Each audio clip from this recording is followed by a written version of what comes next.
الحمد للمتوحد بجلالہ المتفرد وصلاته دوما على خیر الانام محمد۔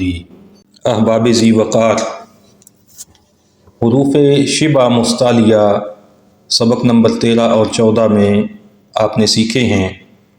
سبق نمبر 14 میں را کے اصول اور ضوابط بتائے گئے کہ اس کی تفخیم اور ترقیق کن صورتوں میں ہوتی ہے، کب اسے موٹا پڑھنا ہے اور کب اس کو باریک ادا کرنا ہے۔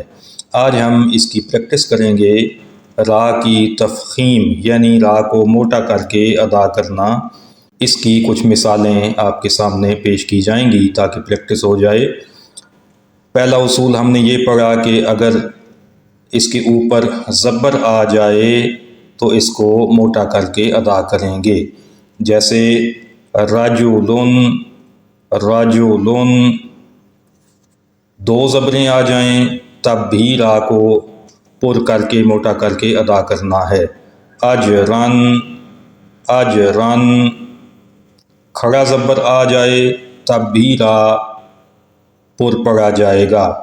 ابراہیم، ابراہیم، را ساکن ہو اور اس سے پہلے حرف پر زبر آ جائے تو وہ را بھی پر پڑھی جائے گی۔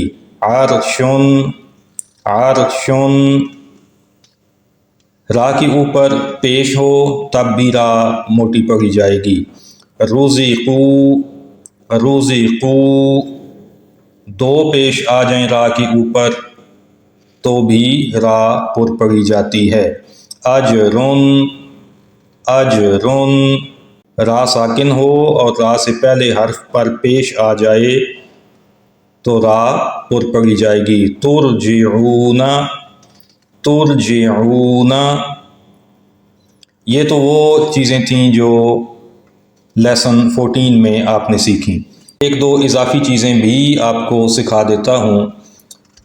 ہم نے یہ پڑھا کہ را ساکن ہو اور اس سے پچھلے حرف پر زبر ہو تو را پر پڑھی جائے گی۔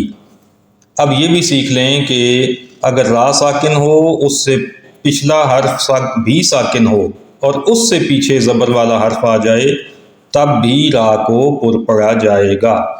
اب اس کی مثال سورہ عصر، اس کی پہلی آیت ذرا ملاحظہ فرمائیں۔ یہ ہے والعصر، یہاں پہ آیت ختم ہو رہی ہے اور اوپر لام الف لا بھی چھوٹا سا لکھا ہوا ہے۔ لا کا مطلب یہ ہوتا ہے کہ یہاں پہ نہیں رکنا، اس کو آگے ملا کر پڑھنا ہے۔ لیکن اگر آیت بھی ختم ہو رہی ہو اور لا بھی ہو تو پھر آپشن ہوتا ہے آپ کے پاس کہ جیسے آپ چاہیں، سانس توڑنا چاہیں، رکنا چاہیں تو رک جائیں اور ملانا چاہیں تو ملا لیں۔ اب اگر ہم یہاں پہ ملانا چاہیں گے تو پھر را کے نیچے زیر ہے، اس کو باریک پڑھا جائے گا، اور اگر رکنا چاہیں تو را ساکن ہو جائے گی۔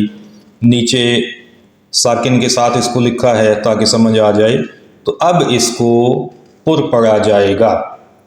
اب اوپر والا ہم پڑھیں گے والعصر، را باریک ہے والعصر، اور نیچے والے میں را پر پڑھیں گے والعصر، والعصر۔ را ساکن سے پہلے اگر عارضی زیر آ جائے تو اس را کو بھی پر پڑھا جاتا ہے۔ اس کی مثال سورہ فجر کی دو آیات کو سامنے رکھیں تو آپ کو سمجھ آ جائے گی۔ آیت نمبر 27 ہے یا ایتھا النفس المطمئنہ، یہاں پہ ہم نے وقف کر دیا۔ اب آگے دیکھیں کہ را ساکن ہے اور اس کے ساتھ پیچھے الف ہے جس پہ کوئی ظاہر ہے کہ حرکت ہو نہیں سکتی چونکہ وہ الف ہے۔ اب اگر یہاں سے آیت نمبر 28 کو ہم الگ سے ادا کرنا چاہیں، پیچھے سے ملائیں نہیں، ملانے کی صورت میں تو ہو جائے گا مطمئنہ ترجعی، تو اب اگر اس کو الگ ادا کرنا ہے تو پھر الف کے نیچے زیر آئے گی، یہ حمزہ بنے گا، اور عارضی زیر کے بعد را ساکن ہو تو اس کو پر پڑھا جائے گا، یہ ہو جائے گا ارجعی، ارجعی۔ را پر پڑھنے کا ایک قاعدہ آخری یہ بھی سمجھ لیں کہ اگر را ساکن ہو اور اس سے پچھلے لفظ کے آخری حرف کے نیچے زیر آ رہی ہو تو پھر اس را کو بھی پر پڑھا جائے گا۔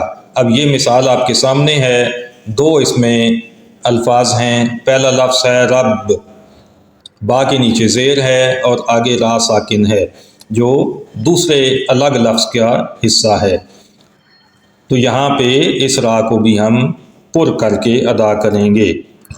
رب ارحمہما، رب ارحمہما۔ انشاءاللہ العزیز 14ویں سبق کی مشق نمبر 2 میں ہم را باریک کی مثالیں دیکھیں گے تاکہ مکمل طور پر حروف شبہ مستعلیہ کی ادائیگی کی ہمیں سمجھ آ جائے۔ اللہ پاک ہم سب کے حال پہ کرم فرمائے اور قرآن مجید کی درست ادائیگی کی توفیق عطا فرمائے اور اس سفر کو ہم سب کے لیے آسان بنائے۔